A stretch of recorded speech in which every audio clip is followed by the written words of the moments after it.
নমস্কার বন্ধুরা, sister tasty kitchen আপনাদের সবাইকে স্বাগত জানাই। আজকে টেস্টি কিচেনের রেসিপি হচ্ছে একটা দুর্দান্ত রেসিপি, মম রেসিপি। হয়তো আপনারা কেউ খেতেও পারেন, নাও পারেন। তো কলমি শাকের একটা আইটেম, যেটা আমার মা আমাদেরকে আগাগোড়াই করে খাওয়ায়।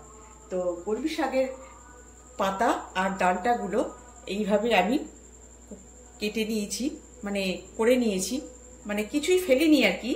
কোনোটা একদম পুরো, ডাঁটাগুলো পুরোটাই এরকম রয়েছে, সুন্দর লাগবে ধরে ধরে খেতে। সেই জন্য আমি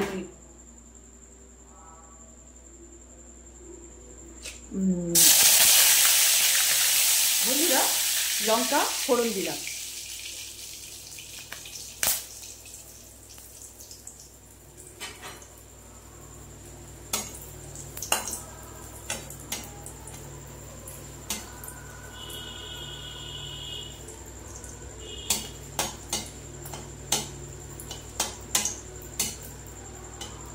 বন্ধুরা প্রথম থেকে শেষ পর্যন্ত দেখুন আমি কিভাবে বানাচ্ছি। প্রথমে আমি তেলটা গরম হয়ে গেছে বলে লঙ্কাটা ফোড়ন দিয়ে দিলাম। লঙ্কাটা ফোড়ন দিয়েছি, লঙ্কাটা সুন্দর করে মানে ভাজা ভাজার মতন, মানে কালচে করে নিতে হবে, পুরো পুড়িয়ে নিতে হবে, কালচে করে নিতে হবে। তারপর দিয়ে দিচ্ছি বন্ধুরা 4 কোয়া রসুন, দিয়ে দিচ্ছি মুসুর ডাল। মুসুর ডালটাকে সুন্দর করে ভেজে নেব।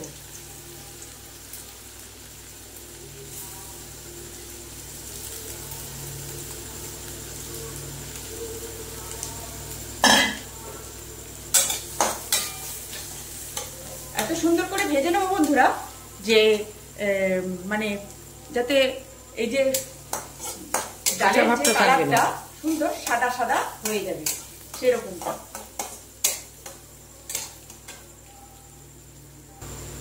বন্ধুরা এইবার দিয়ে দিচ্ছি 1 চামচ পরিমাণ মতন নুন।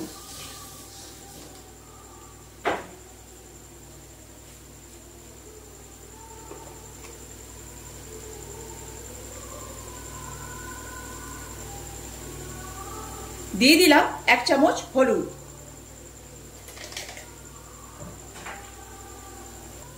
বন্ধুরা এই যে দেখুন আমার ডালের কালারটা পুরো পাল্টে গেছে। এবারে আমি এই শাকগুলো এর ভেতর দিয়ে কষে নেব।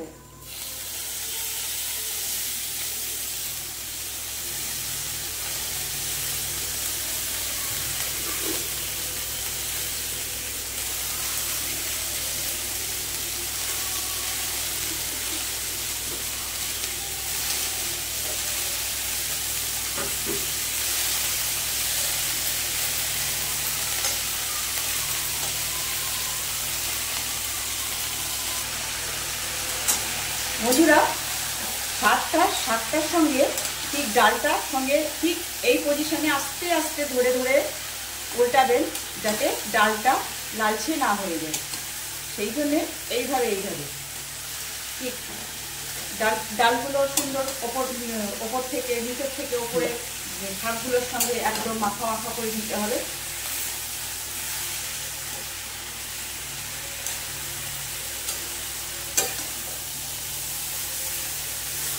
ঠিক এইভাবে আস্তে আস্তে করে যাতে ডাঁটাগুলো গড়িয়ে না যায়, ডালগুলোর সঙ্গে শাকের সঙ্গে মাখা মাখা হয়ে যায় সব ডালগুলো। ঠিক এইভাবে একে অপরের সঙ্গে পরিপূরক হয়ে যায় আর কি, যে এ ছাড়া চলবে না ও ছাড়া চলবে না। ঠিক এইভাবে আস্তে আস্তে আমি শাকগুলোকে কষিয়ে নেব।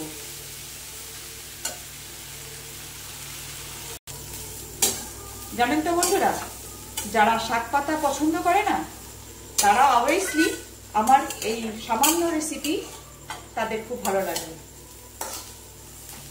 কেন কি আমরা এই মানে এই রান্না করে দিলে আমাদের 1 থালা ভাত, গরম ভাত একদম শুধু উঠে যাবে। তো বন্ধুরা দেখুন শাকের জল আমার মানে পুরোটাই কষা হয়ে গেছে। এইবারে আমি এতে দিয়ে দেবো জল।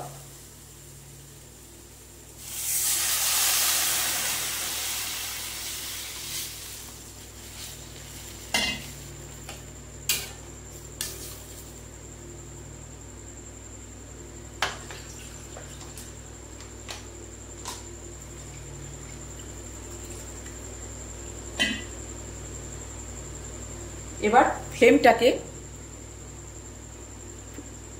হাই করে আমি এটা ফুটিয়ে নেব।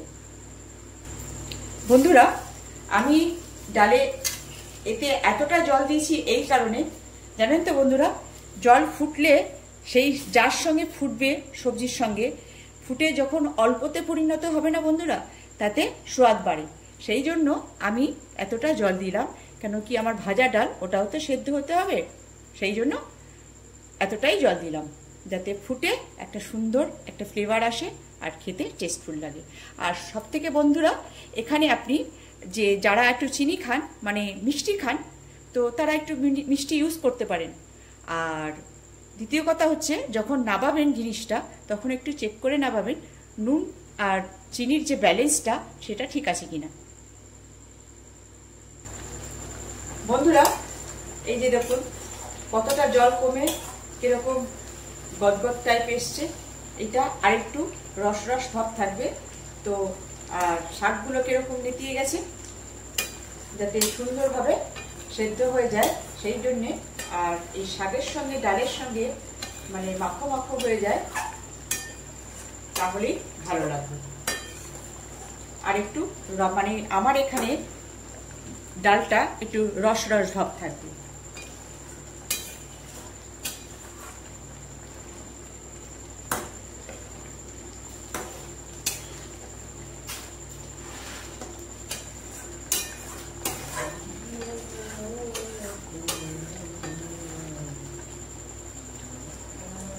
আর একটু হবে বন্ধুরা।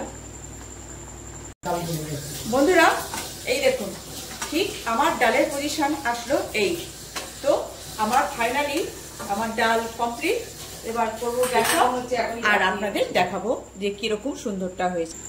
বন্ধুরা, ফাইনালি এই যে আমার কলমি শাকের ডাল, মানে ডাল দিয়ে কলমি শাক কেমন লাগছে বন্ধুরা দেখতে? ভালো লাগলে একটুখানি কমেন্টস দেবেন। আর আমার এই সামান্য মম রেসিপি আপনারা বানিয়ে খাবেন, দেখবেন কত টেস্টফুল। একদম এক থালা ভাত, একদম গরম গরম ভাত খেয়ে নেবেন। আর যারা রুটি খান, মানে যারা রুটি খান আর কি, তারাও রুটি দিয়েও খেতে পারবে। এমন একটা মানে টেস্টফুল ইয়ামি ইয়ামি সামান্য রেসিপি, একদম ইয়ামি ইয়ামি। তো বন্ধুরা, ভালো লাগলে আপনারা একটু কমেন্ট দেবেন আর লাইক দেবেন আর একটু শেয়ার করে দেবেন। আর পারলে আপনারা সাবস্ক্রাইব করবেন, যাতে আমি যে নতুন নতুন রেসিপি আপনাদের সঙ্গে শেয়ার করব সেগুলো আগে আপনাদের কাছে পৌঁছে যায়।